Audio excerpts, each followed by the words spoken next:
Cleveland with Boundary Stone, and we're just trying to provide you with resources so that you can better understand your world and engage with it. Today I'd like to talk a little bit about kind of the economy big picture. I think sometimes we think the economy needs to be stagnant, that it needs to be stationary. And really, if you think about it, economies are never stagnant or stationary. They are evolving, they are changing. Now, there are principles, there are underlying principles that will direct change, of course, as for everything else.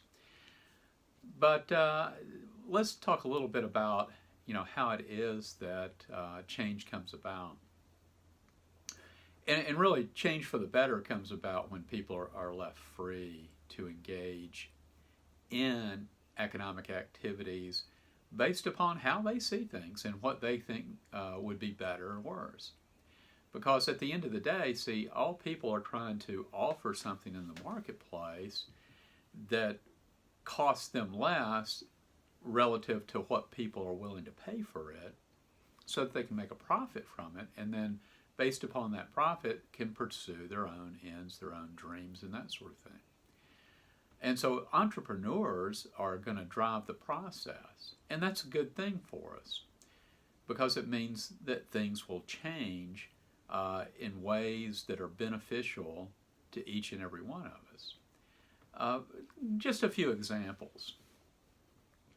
Sometimes I'll ask my students this: how many of you keep a whale oil lamp in your houses or in your apartments, and you dutifully go out to the market and buy whale oil periodically so that you'll have fuel for your lamp, so you'll have light in your house at night? Well, of course, no one does this. But at one time, people used such means to provide light in their houses at night. Well, what changed? Well, along came entrepreneurs who discovered this black stuff oozing up out of the ground, and somebody figured out something useful to do with it.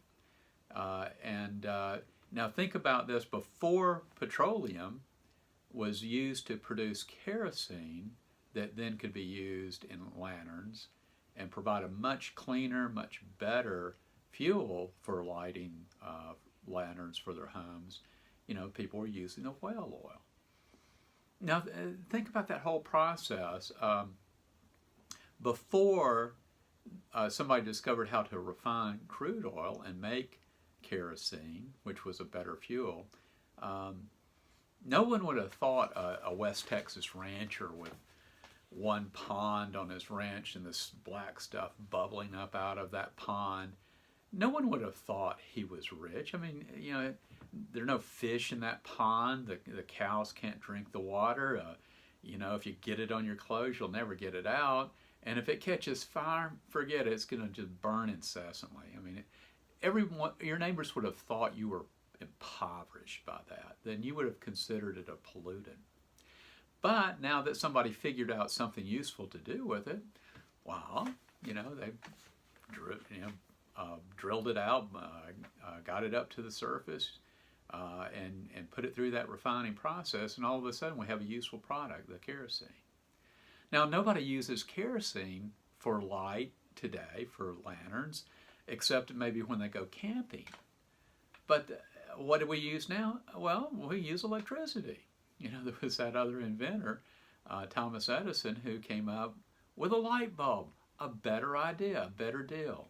And so, these are the ways in which things progress in any type of economy. And you can't think of it as being stagnant. In a lot of ways, we're living better and better and better when people are left free to think about, to investigate, and try to discover new ways to do things, ways that are cleaner and cheaper and better and higher quality for us all. The last thing you would want to do is intervene to try to stop the process, the market process itself. And that would just set us back years and lead to the destruction of the economy, not its advancement. Well, I hope this has been interesting. You can take away a few things here. There are some aspects to this that are quite relevant for our time, because a lot of times the government is trying to provide regulations that restrict change, or to try to direct the change themselves in ways that many times make no sense whatsoever. We can talk more about this later. For now, Dr. Paul Cleveland with Boundary Stone, providing you with resources to engage your world. See you next time.